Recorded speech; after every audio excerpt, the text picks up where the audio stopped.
And new at 10, a slew of new laws on the federal and state levels are cracking down on human trafficking. Action Force Annalise Ortiz found out what kind of implications this will have for the Rio Grande Valley. Marcy, here in the valley, stash houses can sometimes be a sign of the heinous business of selling human beings. Now, new laws will make it easier to prosecute those responsible and will protect those who fall victim.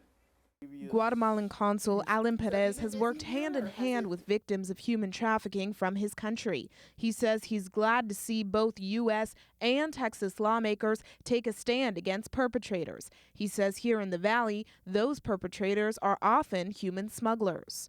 In the case of the smugglers, it would make them think twice. The Justice for Victims of Human Trafficking Act was signed by President Obama last month and will provide services for people who are kidnapped and sold for sex or labor.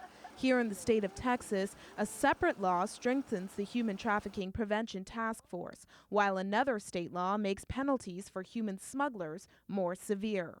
One can be arrested if they encourage or induce a person to enter or remain in the country.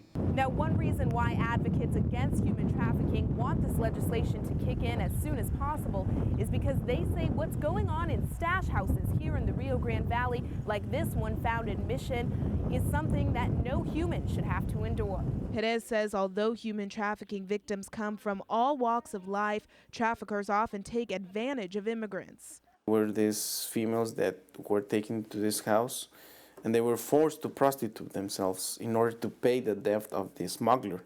District Attorney Rodriguez says the new law will help combat those kinds of crimes. Now we're finding where there's a lot of stash houses where they're making arrests. So I think it'll be easier now to prosecute on those type of cases. And they'll give all victims of trafficking the help they need. Nobody asks for these things. Those state laws will go into effect in September. Live in the Far McAllen newsroom, Annalise Ortiz, Action 4 News. All right, Annalise, thanks for that live report.